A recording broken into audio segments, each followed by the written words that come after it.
One. All right, we're live. This is Attorney Vince Davis, and this is The Secret: How to Fight CPS and Win. I'm joined tonight by some very special guests. We have Miss Cassandra Woodard. Cassandra, how are you? I'm good. Good, good to have you. And of course, we have the inimitable and infamous Miss G, Georgette Truan. How are you, Miss Truan, tonight? I'm good. How are you, Mr. Davis? Good. And I see we have a very special guest, Miss Rebecca Henry. Did I pronounce the last name right? Henry, ERY. Henry. Okay, very good. Rebecca, what state are you from? Ohio. Ohio. Ah. There was a time a few years ago I used to go to Cleveland every June for a convention. So, but that's the only thing I know about Ohio is Cleveland. So I suspect that since you're on the show, you have some connection to CPS. Yeah, unfortunately, yes. All right. So why don't you tell us your story? It's very lengthy, so I don't know if you want. I'll just start going, and then I was gonna just like do it in, you know, chronological way that it happened. But 4 years ago, on in July, my girlfriend picked up my girls and took them to her house to be babysat. About 3:30 in the morning, she's calling me from a messenger app, and I can hear commotion in the background. Apparently, her boyfriend had stolen a computer the day before and was seen sitting on the porch. By the time she made the call to me, 12 cops had kicked her front door and back door in, ripped out her air conditioner, got in the house. She called me and she was telling me this, and I'm like, well, where are the girls? Well, they're still in the bedroom. So we'll take his ass to jail, and they told me to come and get the girls. And I had a warrant for unlawful entrustment when my boyfriend had drove the truck. And I'm like, oh my God, if I go down there, they're going to have a field day with me. The cop said, send friend or family, or we're calling children's services. So I called the police department to let them know that I, in fact, was coming, but we had city cab. So by the time my brother gets there with city cab, they deny him my girls. So the father, my boyfriend, went to go get the girls. And they said, well, sir, children's services is on the way. You're just going to have to wait to talk to her. And children's services said that they called for an emergency ex parte, and they had made contact with me. So, and I live 5 minutes from this location. I called the hotline for children's services, and I was trying to explain to her. Well, she's like, I have your girls with me right now. She's like, you're intoxicated, and hung up and would not answer the phone back. So the next morning, because that was on a Thursday, so like 4 hours later, I call her in her office, and she's like, well, she's a lot calmer. I'm asking how my girls are, where they're at. I'm terrified. And she said that she wouldn't be able to give me too much information, but that I had a court appointment, a court date Monday morning. So when we go to court, Sam, he's the baby's father, he told us to shut up, don't fight these guys because they will make your life a living hell. I've been doing this for 30 years. So I've never dealt with children's services before. I didn't know what to do. I didn't want to lose my kids. I wanted to cooperate. And that's what I did. I believed the system. I believed if I did everything right, that my girls would come home and I wouldn't jeopardize losing them forever like we were threatened to. So the children's services come to my house. They do drug screening. They do a interview, whatever, the writing of paper. And she said, well, the good news is you're case sensitive since the children were removed from your home and you've passed a drug test. So in 10 weeks, if everything goes good and you're compliant, the girls will come home.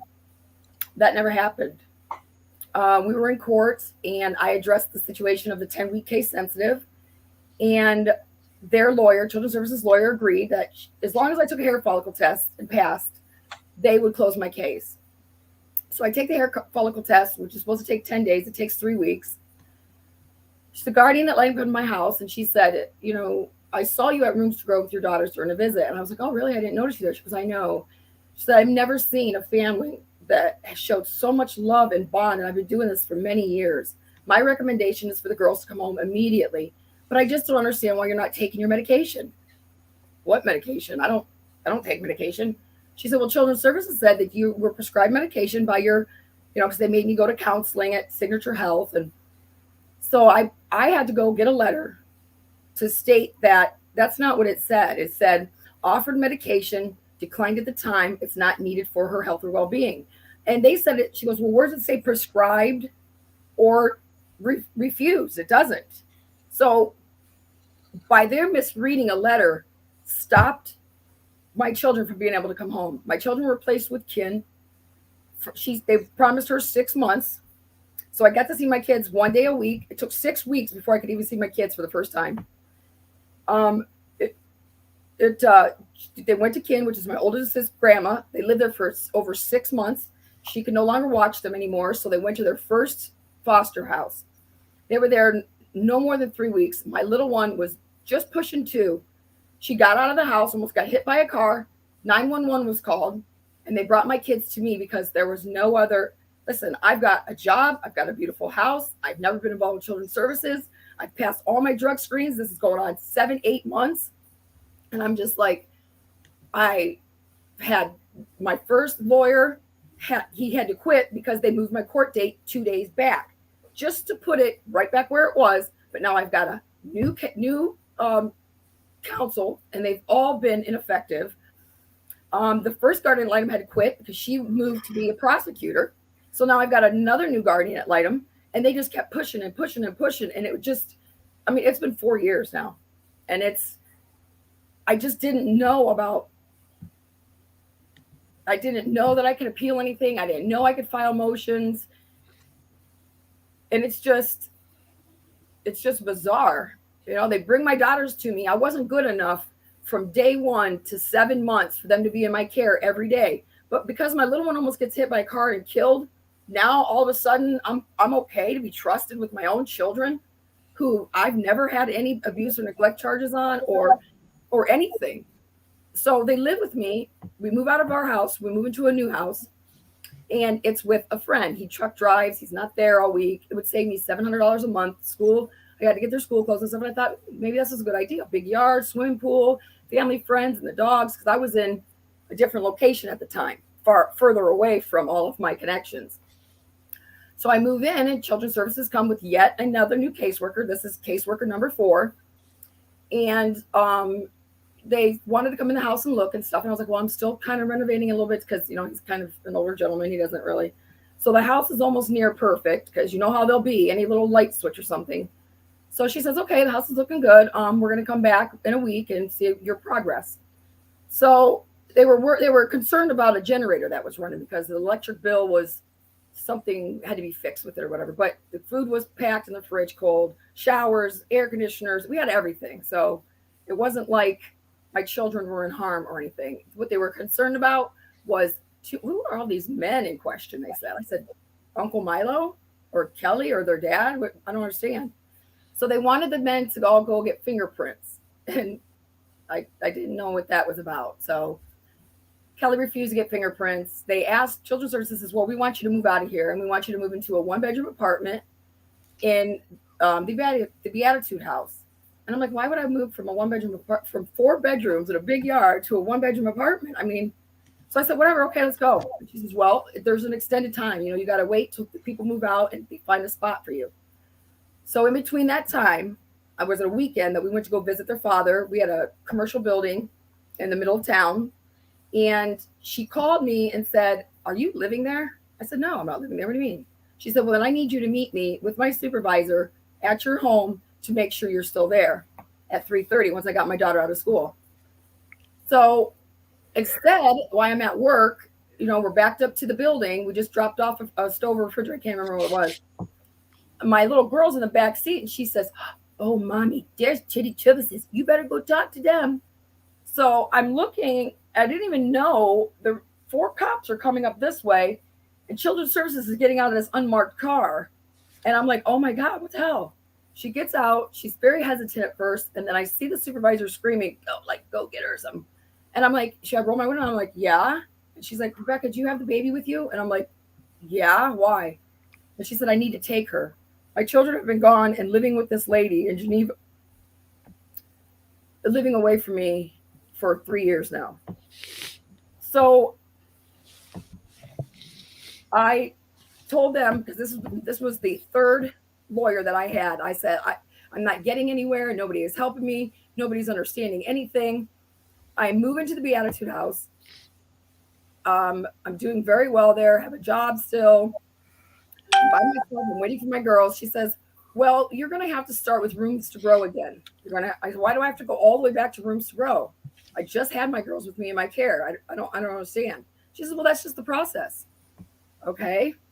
So week after week after week after month, I finally get to where they're going to come home for the weekend visits. And before this, the third guardian ad litem that appears into my life after the second one failed to come to court after 10 months, she looked at the apartment and she said that it was unaccommodating for a family. There's only one bedroom, but she failed to interview the staff of the Beatitude House, which would have confirmed there was a 2-bedroom waiting for me upstairs. And Children's Services knew that. When we went to court, the magistrate told them they were not getting another 6-month extension. And where is the second guardian ad litem? She's not here.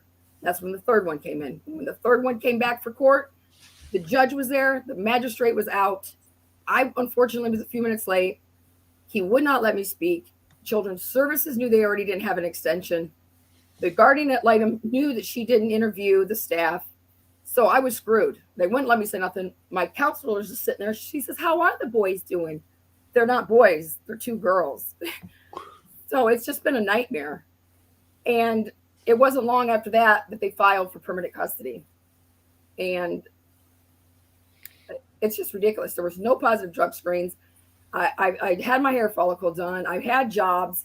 I was compliant as I could be. I mean, did I miss a few counseling appointments? Yeah, I did. I mean, you got to understand, this is like 2 years. I'm just exhausted emotionally, not knowing where your children are or who has them or what they're saying or doing to them, or if there's a dog that could get to them or a strange man.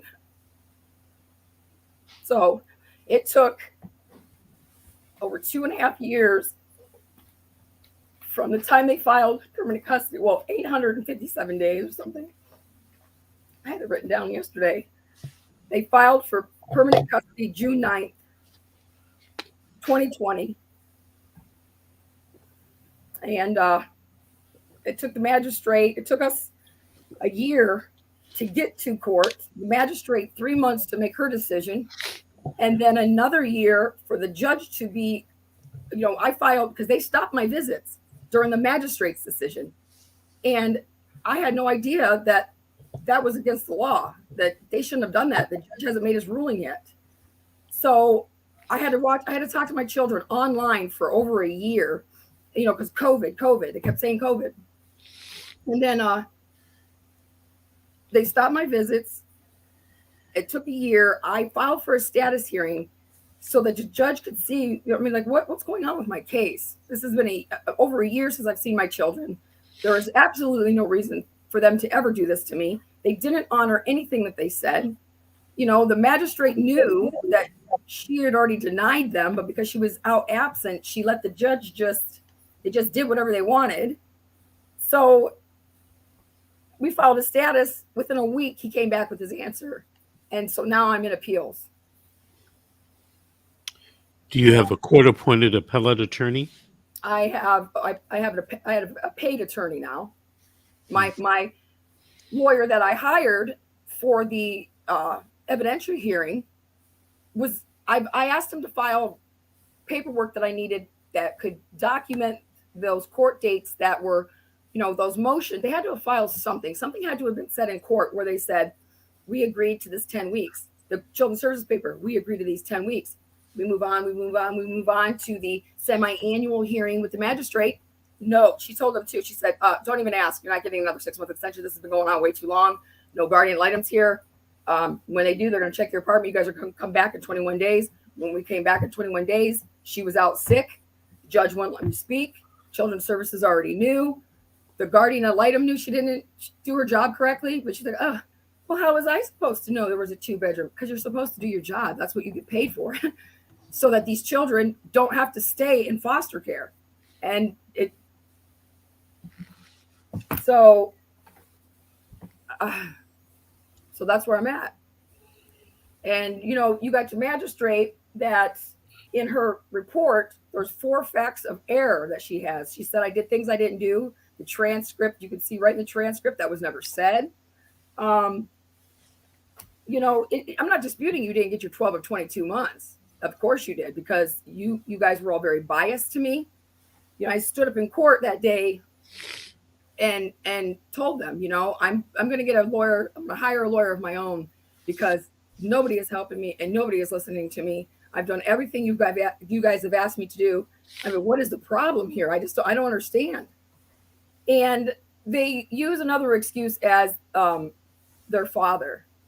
Well, their father had visits with us all the time. What do you mean? It was okay for him to visit during the visits because they were understaffed, but they didn't want me living with him, so I didn't live with him. I hadn't lived with him by the time they filed.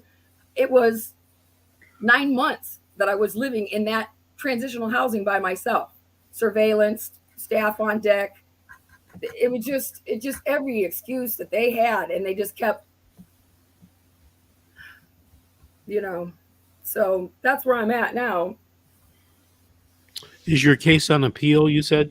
It is. Well, yes, my lawyer is on vacation, so I'm trying everything that I can to make all of the dots in my case connect, from the transcript to the statement, so that she can put her briefs together appropriately and we don't forget anything, because just what I've told you isn't even everything. So I'm trying to find laws or rules or amendments. Like when we went there and their father was there to pick them up on scene, wasn't his 4th Amendment or 14th Amendment violated by not giving us our children? That is not our house. That's the babysitter's house. I can't control that the boyfriend stole a computer, And then the 10-week case sensitive, they should have honored that. Why did that slip under the rug?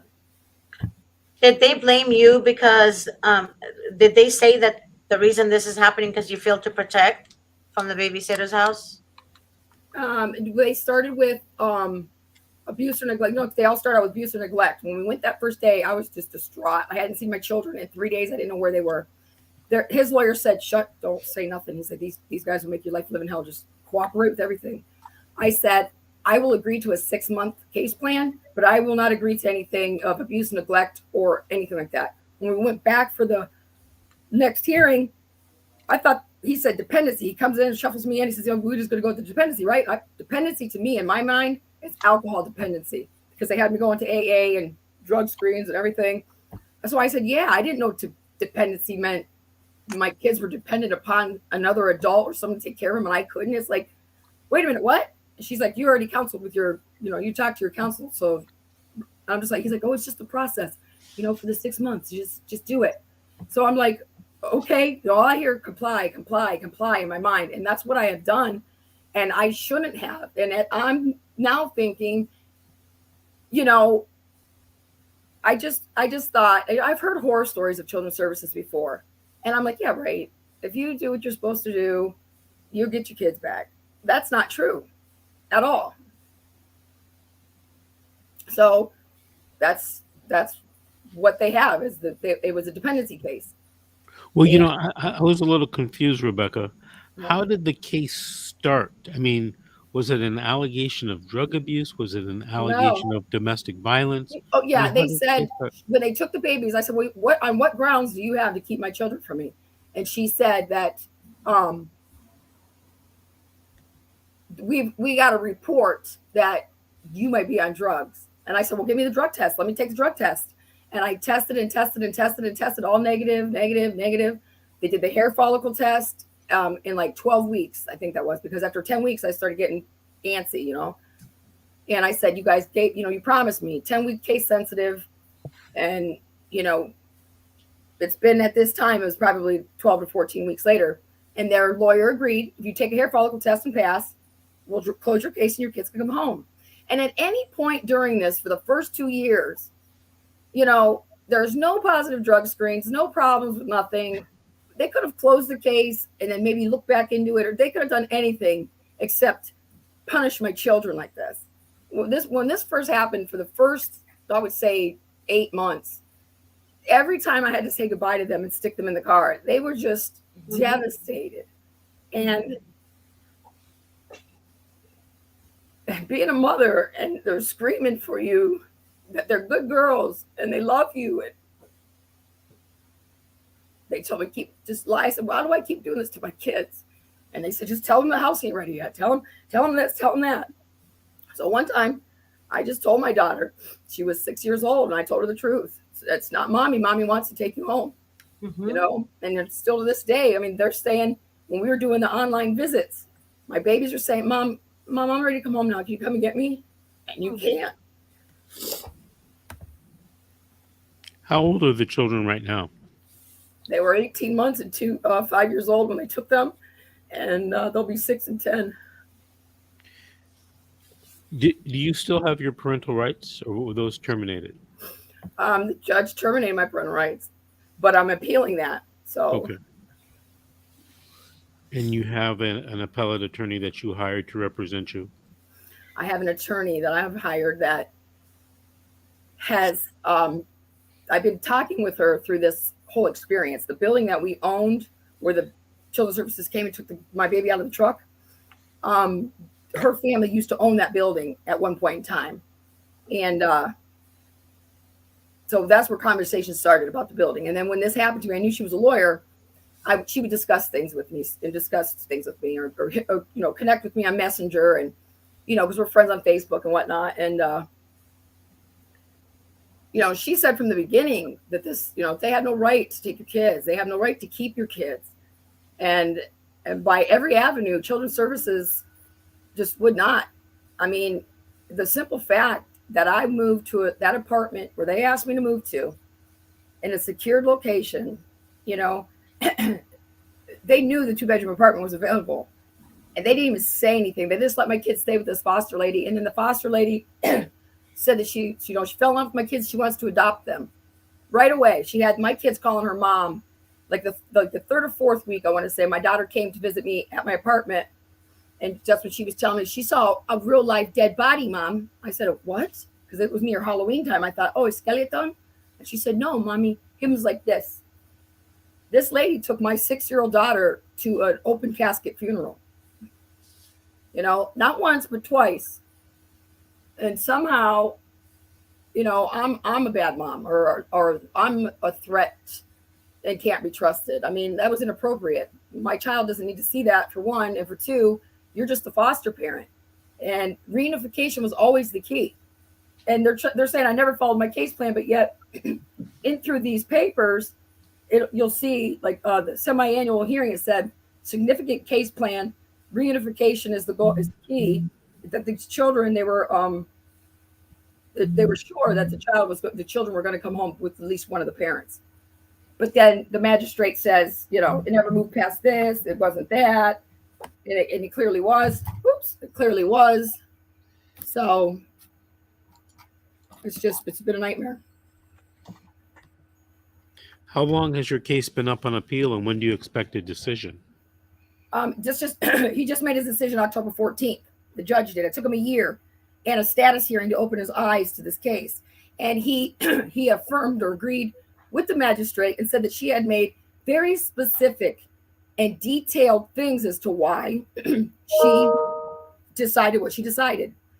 And when you look in my transcript, no, she didn't. She actually is incorrect on 4 of her things. And with him agreeing to that, I could tell that the judge didn't look at the transcript, because he would have clearly read the answer that he needed that totally goes against what the magistrate is saying. Now, if you look at these papers, I wouldn't give these kids back to nobody like that to look at these papers, and they're not true at all. And I could prove it with the transcript. Now, when I had my lawyer in my evidentiary hearing, I wanted him to subpoena the first guardian ad litem, the first caseworker, and I want that court paper October 11th, when we went to court, that says everyone was in agreement. If you pass the hair follicle test, your kids will come home. I wanted that semi-annual hearing with the magistrate's decision that they were not getting a 6-month extension. And I want the Children's Services supervisor during the visits. I want everyone subpoenaed. And I had a thick packet like this that I did all my own research for my medical records, just everything. So if they came at me in any direction, I had proof. He would not do it. He said, we don't need all this. I've been doing this for 19 years. You've got this. I mean, they've got nothing on you. So after they filed for permanent custody, it was 2 years. August 24th, they said, oh, yep, we knew it.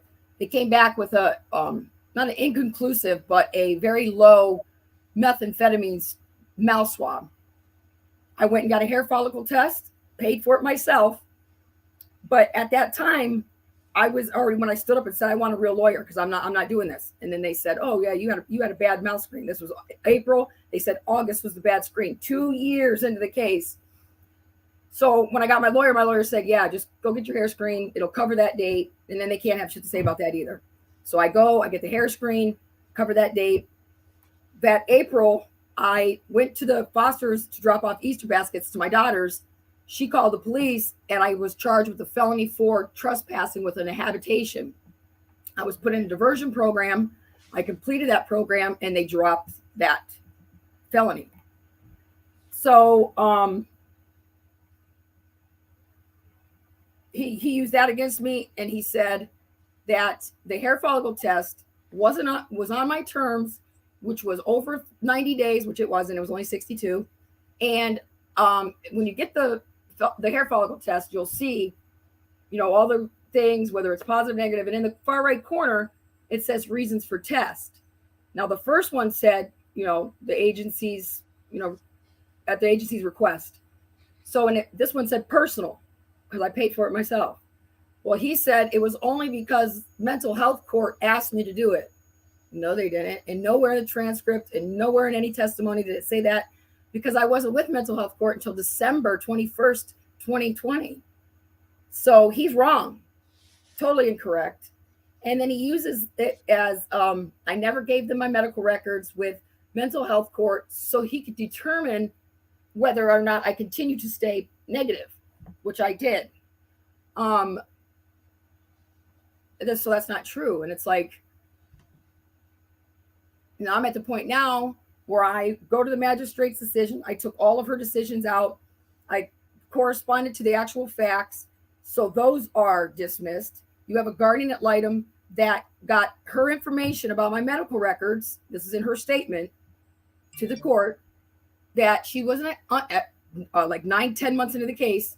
I was unable to get Rebecca's medical records, so that I went to the previous guardian ad litem and retrieved the records from her.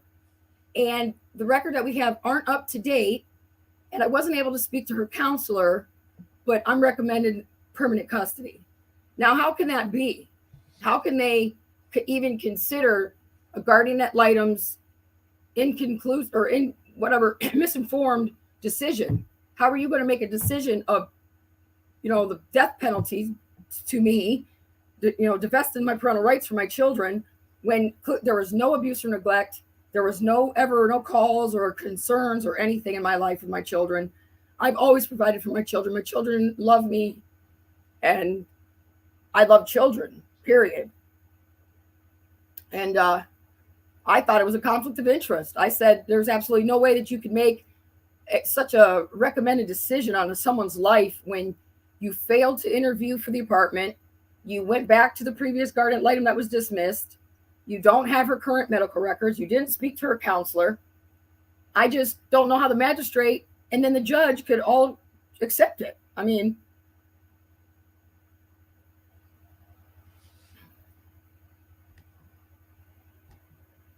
You said, I mean, and then you stopped.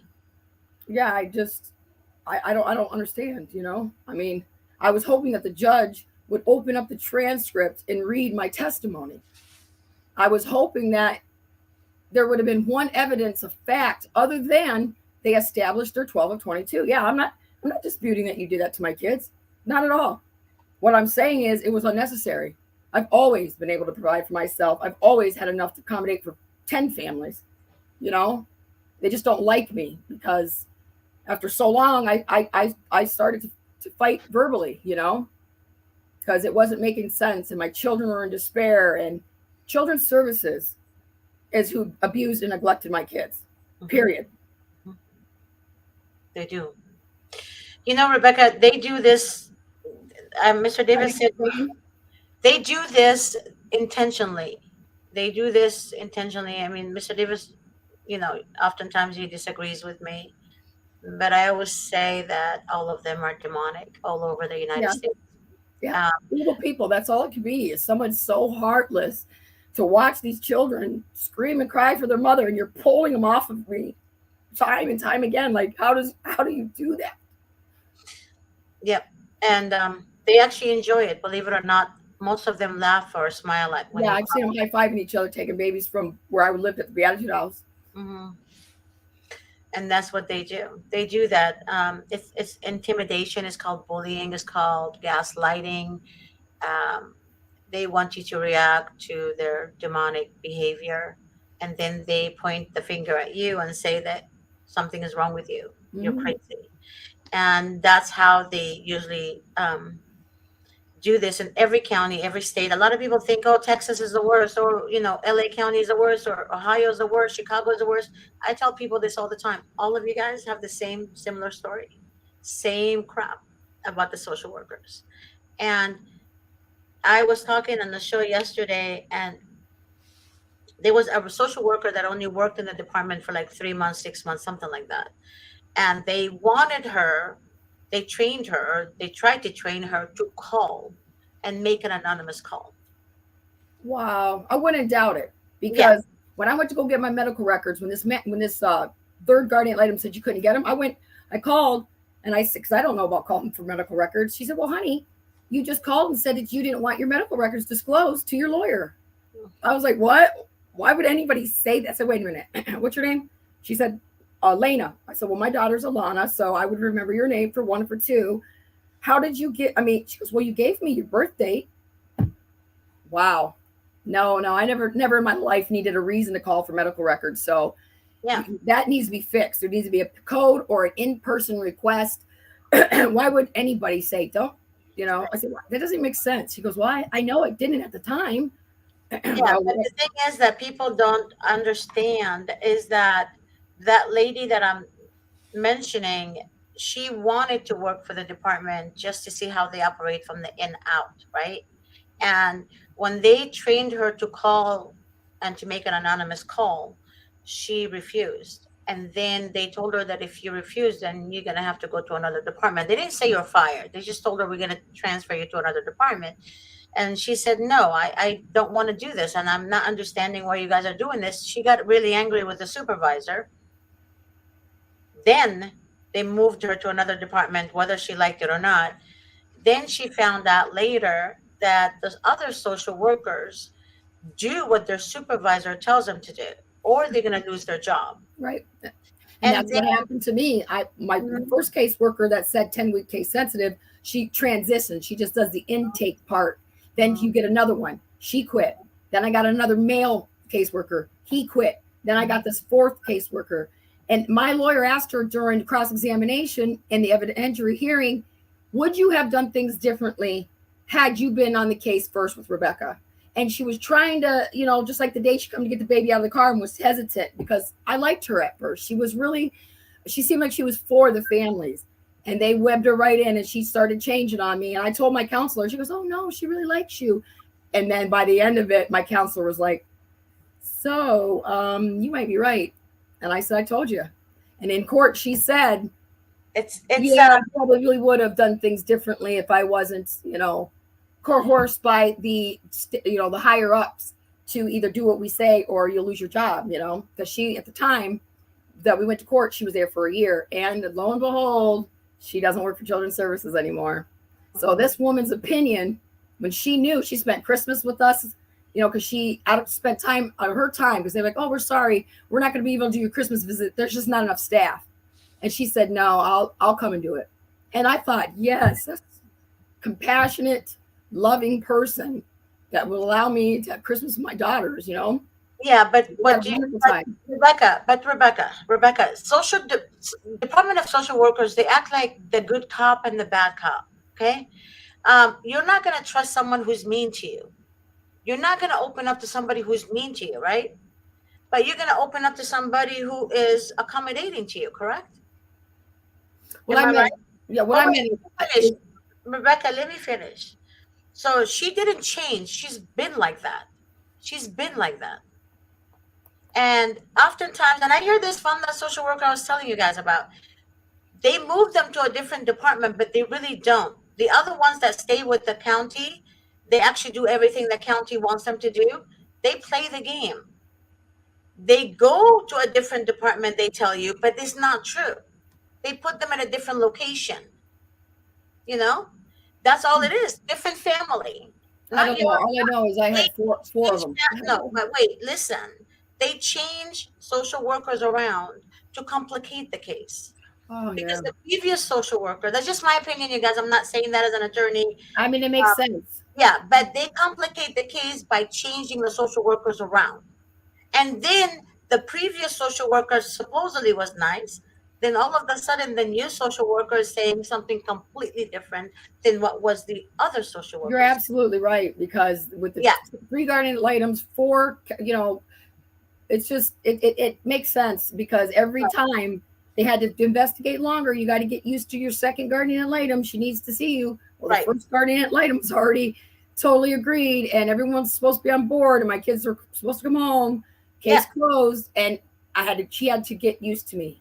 Well, yeah, she never did. I've seen her once in her office when I went there. When she yelled at me and was screaming, she was the most disrespectful person I've ever met in my life. yes, And they for are. 10 months They're went by and she never came. So right. then in court, then we got to go for another guardian ad litem. So you got to wait for her to do her. Hmm. And, with all of these continuances from the time that they started with the motion to file for permanent custody, Hmm. when we went for the first initial to see if we could just settle out or whatever, to agree with maybe we could do something different other than moving forward with the evidentiary hearing, Right. they wanted a continuance to subpoena the head of staff at the Attitude House. I said, yeah, okay, we can do that because I needed her. I needed that testimony from her to say that I lived there because they tried to say I didn't live there. It's like she goes, well, I knocked on her door and she wasn't there. Was I at work? Was I at my mom's? Was I walking? So there was another continuance. The lady, unfortunately, she passed away, the lawyer for Children's Services. She was ill, so they continued again. My lawyer got COVID, so they continued it again. Then there was another continuance before we even went to the evidentiary hearing. So I'm just afraid that the appeals will look at the time that the children have been in foster. And, my daughter was so little. She was 3 when she went there. She's going to be 6 now. I want them to know the appropriate facts and how it got this far. You know, it should have never gotten this far. They should have never been able to establish her 12 of 22. And now it's all technical. When I look at my case, how it's written out by the magistrate and the judge, I've been online researching different cases. It's all the same language. They say the same things about these families. Like she didn't complete her case plan. She did completing a case plan. I've done that twice. And if I missed a few visits to go see my counselor, I missed a few visits to go see my counselor. What do you want to know? Yes, I'm still depressed without my children. Yes, I miss my kids a lot. Work's going good. House is clean. I'm just, I'm not a human being now. I'm. You're robotic now. They Yes, want you to be a robot. Yeah, yeah. yeah. That's what they do. They want I the mean, mother not to feel any feeling, not to have any all, feelings at all. well, my coping skills are just nearly depleted. I mean, I've used my replacement therapy, I've exercised, I've read, I've movies, and when I can go out and mingle with my friends or my family and do things, I've had to replace the thoughts of my children with everything else. And it's like October 14th when I got the judgment. I got off work because I'm a server, so I didn't get off till 10. I don't take my phone with me into work.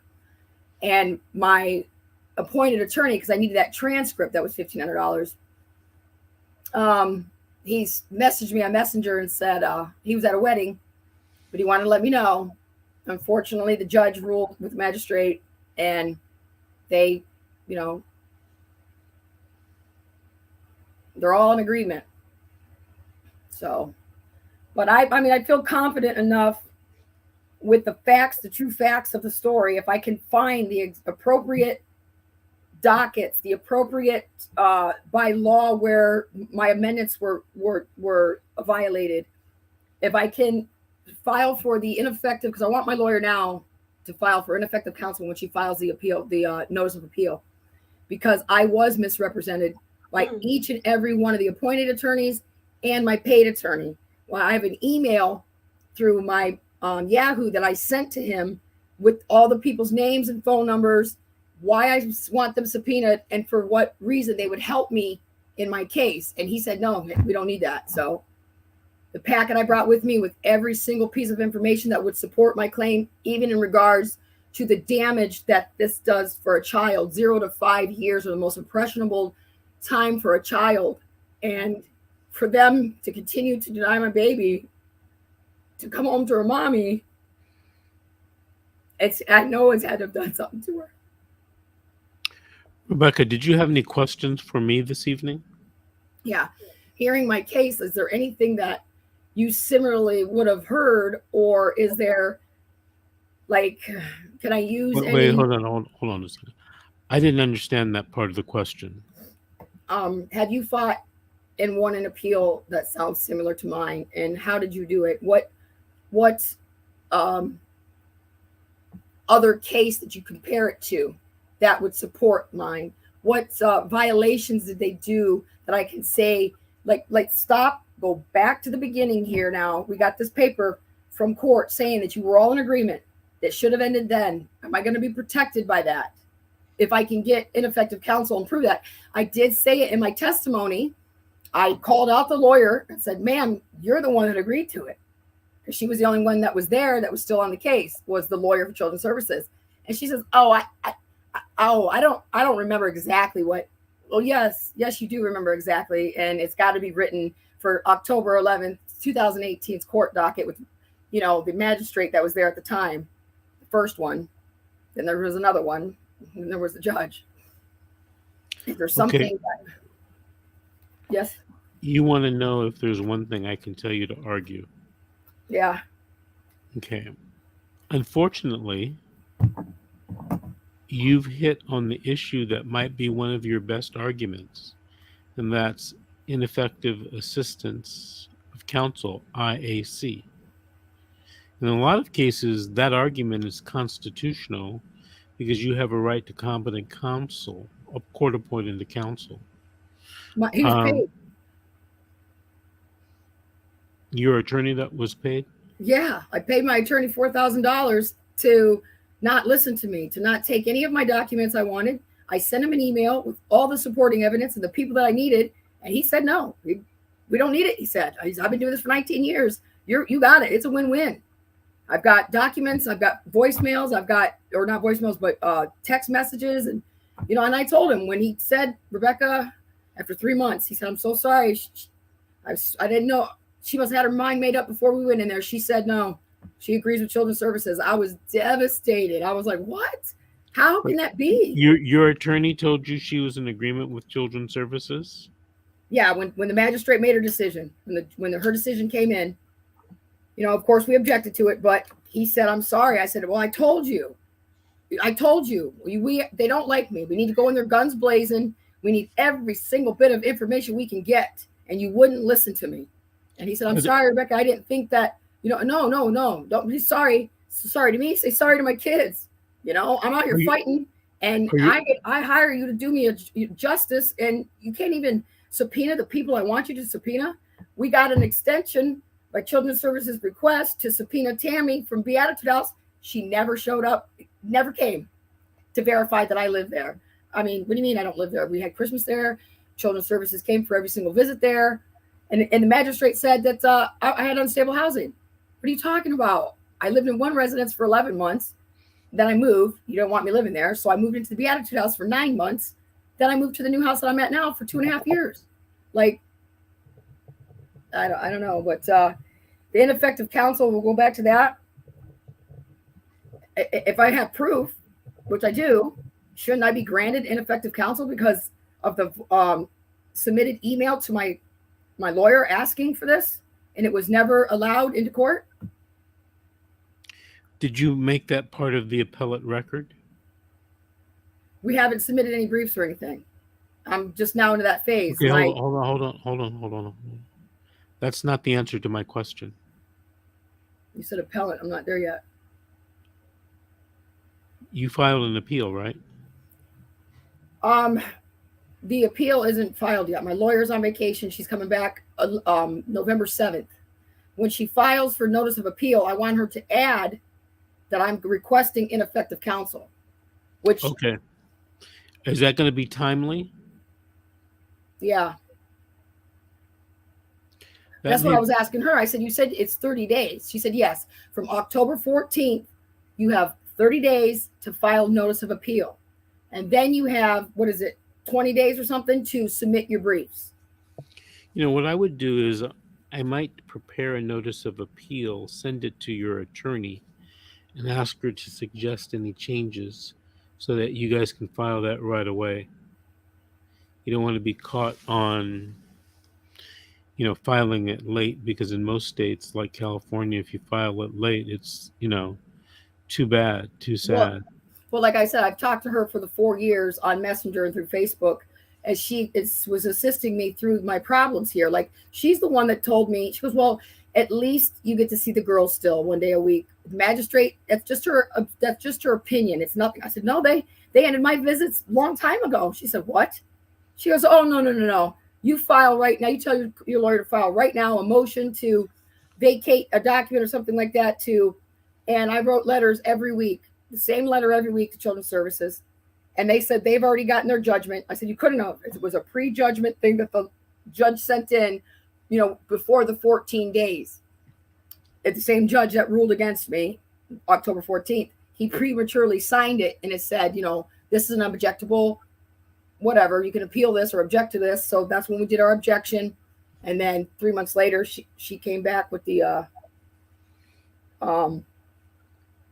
or no, she made her ruling, or her decision. And then when he sent it to me, it was like with the 14 days or something like that. Well, we had to get our objection done to it, and everything was filed timely. They ended I got that on July 8th. They ended my visits July 27th. So it's been over a year since I'd seen my kids, and I should have been able to see them until October 14th, when I just now got this confirmed from the judge, Hey, Rebecca. Yeah. If you look at the screen, you see a telephone number in the bottom right. What, the 888? Yeah. Mm-hmm. See that? Mm-hmm. I want you to call that tomorrow morning. Okay. About 8 o'clock or after 8 a.m. Pacific time. And I want you to tell the person that answers the phone that you want to make an appointment to talk to me, to have a consult, and that we talked last night on the show. Okay. There are some things that I do want to tell you, not necessarily on the air, and we're running out of time this evening. Yeah, I'm sorry. As I was trying to, so I was like all over the place. I was trying to tell you so many things because it was just. I could tell, and even though, so much. Even though it was 45 minutes, it's not enough. I was talking the other day to one of my former hosts of CPS, The Horror Stories, woman by the name of Cynthia Becker. And she used to do her shows for 2 and 3 hours at a time. And I asked her, I said, Cynthia, why do you do such long shows? She said, Mr. Davis, everybody has a very detailed story that they got to get out. And, 30 minutes, 45 minutes, an hour just isn't enough time. And I started thinking about that, and I thought, she has a very good point. She has a very good point. I told you that before, but We consider the source, Miss G. I appreciate everything you guys do. I wish I would have found you sooner. I started watching some of your YouTube clips, and I was like, oh my God, Yeah. We do these shows to help people, give them information, to spot issues, things of that nature. I mean, it's not, there's no way that I can give you that magic bullet, especially if I haven't read your file. right, or had an in-depth conversation with you, you know. But that's why I want to talk to you afterwards. Okay. That's why I want you to call and make an appointment so that we can discuss. All right. Okay. Rebecca, just before we end the show, just a bit of advice, just from a mother to a mother, okay? If you want to help yourself deal with this, volunteer, in women's shelter. Like, it when you help others, it's like you're getting joy from that, right? Especially when Okay. you're helping children. And also try to understand that you don't go to court for justice. I had to learn that the hard way. Um, Attorney Davis used to tell me that, and I hated it. But then I hate most of the stuff he talks about. But it took me a long time to actually be able to understand his logic in that. When you go to court for justice, you lose because you go to court for one purpose, to get your children back, right? Yeah. When you're emotional and when you're emotional, you're not logical. Remember, emotion will break you. When you're calm, you're logical, right? And you Mhm. think clearly. And all of us will get emotional at times. And God knows I do, right? Mhm. But you have to learn to center yourself.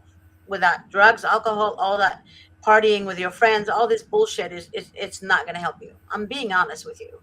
Center yourself, and you will handle your case with clarity. Clarity. That's what you need right now. I know you're emotional. Just take that out. Center yourself. If you understand what I mean by that. Thank you, Miss G, for those words of wisdom. Thank you for being on tonight, Miss Cassandra Woodard. Thank you for joining us, and of course, Miss Rebecca is Henry. Yes. Thank you for sharing your story tonight. Very much appreciated. And I look forward to speaking with you hopefully tomorrow. Okay? Okay. Hmm. All right. Tonight is what? Wednesday night? We'll be on again tomorrow, Thursday night at 7 p.m. So we'll see you guys all tomorrow at 7 p.m. Bye.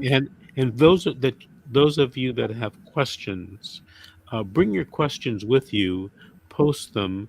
We have a You can't see it, but on our screens, we have a list of all the questions that are posted or all the comments that are posted from all the different social media platforms that we're broadcasting to. And we're broadcasting to 8 platforms right now. So if you have questions, bring them, put them in the post, and either I will try to answer them as we do the show, or Miss G and Miss Cassandra will let me know or highlight a question that they think that I should answer. Okay? All right, folks, we'll see you tomorrow night at 7 p.m.